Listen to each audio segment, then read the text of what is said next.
السلام علیکم ورحمۃ اللہ وبرکاتہ۔ فرعون کی بیٹی کی کنگھی کرنے والی جو عورت تھی جس کو مشاطہ کہا جاتا تھا اس وقت میں، اس کا واقعہ تو آپ لوگوں نے سنا ہوگا۔ میں جس جگہ پر ہوں اور جس جگہ ہمارا ہوٹل تھا یہ وہی جگہ ہے۔ سب سے پہلے آپ یہ جگہ دیکھیے یہ جو جگہ آپ دیکھ رہے ہیں یہ وہی جگہ ہے جہاں فرعون کی بیٹی شہزادی کی کنگھی کرنے والی خاتون جو ایمان لے آئی تھی، تو وہ کنگھی کر رہی تھی۔ ایک مرتبہ کنگھی کرتے ہوئے اس کے ہاتھ سے کنگھی گری تو اس نے بسم اللہ پڑھا۔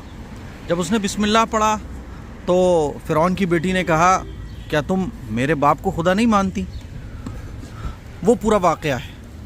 تو یہ جو پورا ایریا ہے وہ اسی واقعے والا ہے۔ اصل میں ہمارا ایئرپورٹ جانے کا ٹائم ہو گیا ہے اور مجھے وہ واقعہ سنانا تھا آپ کو، وہ جگہ دکھانی تھی لیکن موقع نہیں مل پایا۔ وہ جو آپ پیرامڈس دیکھ رہے ہیں اس کے پاس کا ایریا خاص طور پر کہا جاتا ہے کہ وہ وہی ایریا ہے، اور یہ پورا ایریا وہی ہے جہاں سے فرعون گزرتا تھا، اور اس کا قافلہ یہیں پر جو واقعات پیش آئے ہیں وہ یہیں پر آئے ہیں، کئی واقعات، جس میں سے ایک یہ مشاطہ والا واقعہ بھی ہے۔ تو یہ پورا ایریا آپ دیکھ رہے ہیں اب یہ پورا شہر میں تبدیل ہو چکا ہے، اور پرانا مصر اس کو کہا جاتا ہے۔ اب وہ واقعہ میں آپ لوگوں کو انشاءاللہ میں آپ لوگوں کو جب موقع ملے گا جب سناؤں گا، ٹھیک ہے؟ جگہ آپ پوری دیکھ لیجئے۔ وہ جو پیرامڈس ہے اس کے آس پاس کا ایریا ہے جہاں پر یہ فرعون کی بیٹی کا مشاطہ کا والا واقعہ پیش آیا تھا، اور یہ پورا مصر والا ایریا ہے۔ اصل مصر اسی کو کہا جاتا ہے، اس کو پرانا مصر کہا جاتا ہے، ٹھیک ہے؟ چلیے، مصر کے اندر پیغمبر علیہ الصلاۃ والسلام سے متعلق بہت ساری چیزیں موجود ہیں، بہت ساری جگہیں ہیں۔ تو زیارات کے جو مقامات ہیں نا وہ بہت زیادہ ہیں اور ٹائم ہوتا ہے کم، تو اسی لیے ہم نے کئی جگہ پر ایسا کیا کہ شارٹ ویڈیو ریکارڈ کر لی، اور یہ سوچا کہ گھر جا کر آرام سے تسلی کے ساتھ آپ لوگوں کو ڈیٹیل میں پھر پورا واقعہ سمجھایا جائے گا۔ تو یہ جو فرعون کی بیٹی کی جو خادمہ تھی جس کو مشاطہ کہا جاتا ہے، جو فرعون کی بیٹی کو سجاتی تھی، سنوارتی تھی، اس کو تیار وغیرہ کرتی تھی، تو اس کا یہ پورا قصہ ہے۔ واقعہ کیا ہے پورا؟ حضور اکرم صلی اللہ علیہ وسلم جب معراج کے سفر پر تشریف لے جا رہے تھے حضرت جبرائیل علیہ السلام کے ساتھ، تو بیت المقدس تک پہلے حضور گئے۔ تو بیت المقدس تک کا جو سفر تھا تو اس بیچ مصر کے ایک علاقے سے حضور علیہ السلام کا گزرنا ہوا، تو ایک بہت زبردست خوشبو حضور نے محسوس کی۔ تو حضرت جبرائیل علیہ السلام سے پوچھا کہ مصر کے اس علاقے سے یہ شاندار خوشبو کیسے آ رہی ہے؟ تو حضرت جبرائیل علیہ السلام نے پھر پورا واقعہ حضور علیہ السلام کو بتایا اور فرمایا کہ یا رسول اللہ، یہ جو خوشبو ہے یہ فرعون کی بیٹی کی جو خادمہ ہے اس کی اور اس کی اولاد کی قبروں میں سے آ رہی ہے۔ اور پورا واقعہ حضرت جبرائیل علیہ السلام نے حضور علیہ السلام کو سنایا۔ وہ واقعہ یہ تھا کہ فرعون کی بیٹی کی جو خادمہ مشاطہ تھی، وہ فرعون کی بیٹی کو سجا رہی تھی، سنوار رہی تھی، کنگھی کر رہی تھی اس کے بالوں میں۔ ہوا یہ کہ اس کے ہاتھ سے کنگھی گر گئی، اور جب کنگھی گر گئی تو اس نے کنگھی کو اٹھایا اور اس نے بسم اللہ کہا۔ کوئی چیز گر گئی تو اس نے اٹھاتے میں بسم اللہ کہا۔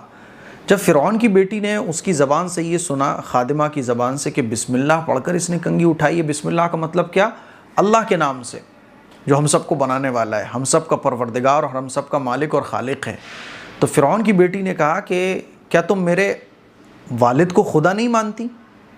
تو اس نے کہا کہ تمہارا والد خدا کہاں ہے؟ خدا تو وہ ہے، اللہ ہے، جو میرا بھی خدا ہے، تیرا بھی خدا ہے، تیرے باپ کا بھی خدا ہے، جو سب کا مالک ہے، سب کا خالق ہے، اور جو مجھے بھی روزی دیتا ہے، تیرے ابا کو بھی روزی دیتا ہے، جو تجھے بھی کھلاتا اور پلاتا ہے، پوری دنیا کا نظام چلاتا ہے، میں تو اس کو رب مانتی ہوں، تیرے ابا کو میں رب کیوں مانوں گی؟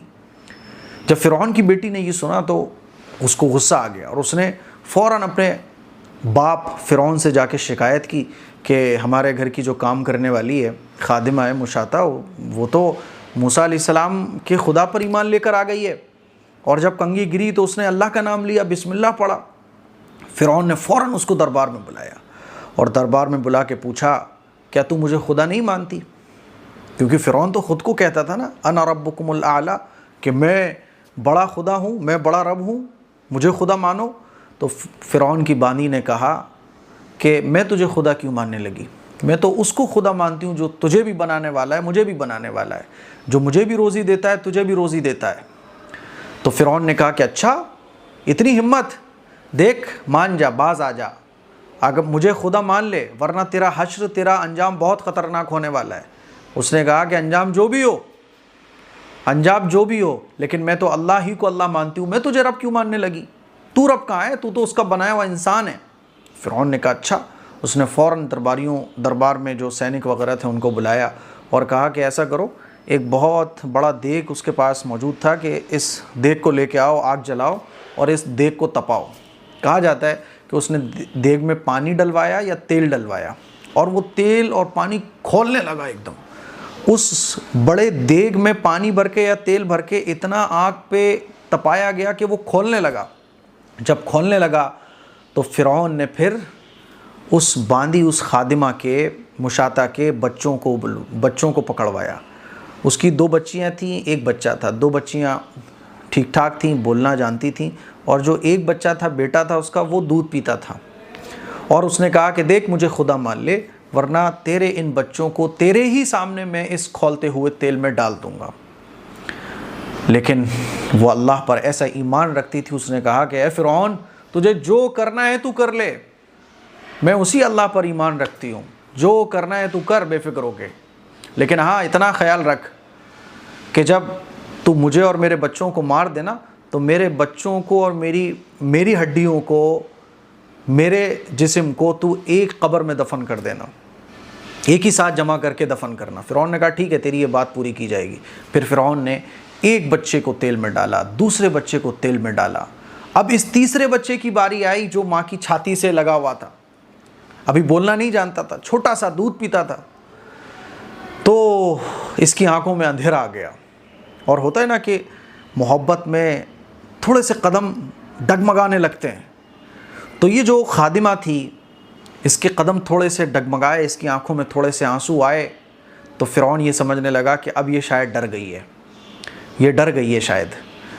تو اس وقت اس معصوم بچے نے جو ابھی بولنا نہیں جانتا تھا، اللہ کی قدرت سے اس نے کہا کہ اے ماں ڈر مت، حق کے لیے جان دے دینا ہی یہی سب سے بڑی نیکی ہے، اے ماں ڈر مت، اللہ کے یہاں ملاقات ہوگی۔ اس چھوٹے سے بچے نے بات کی، اپنی ماں کو تسلی دی، اور پھر ماں کے اندر ایک ہمت آ گئی، اور اس چھوٹے سے بچے کو بھی تیل میں فرعون نے ڈلوا دیا، اور آخر میں اس مشاطہ کو بھی تیل میں ڈلوا دیا گیا۔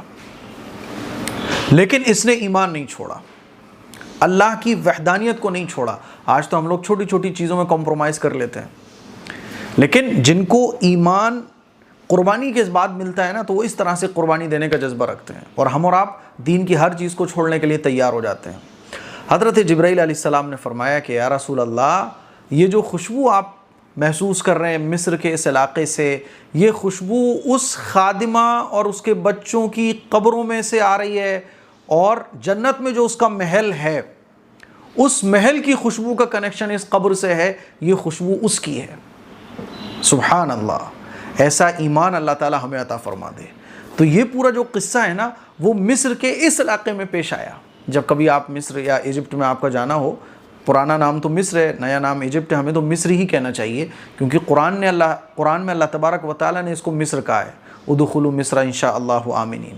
تو یہ پورا جو واقعہ ہے، یہ فرسٹ جو پیرامڈ ہے نا، بہت پرانا پیرامڈ، اس علاقے میں فرعون کی حکومت بتایا جاتا ہے کہ یہیں پر تھی، اور یہ پورا واقعہ اس علاقے میں پیش آیا تھا جو آپ کو میں نے شروع میں دکھایا۔ تو مجھے امید ہے یہ واقعہ سننے کے بعد ہمارا اور آپ کا ایمان مضبوط ہوا ہوگا۔ ایسا ایمان اللہ کو مطلوب ہے، بھائی بڑے سے بڑا نقصان منظور ہے، لیکن اللہ کی وحدانیت کے ساتھ، اللہ کی طاقت کے ساتھ میں کسی کو شریک نہیں ٹھہرا سکتا۔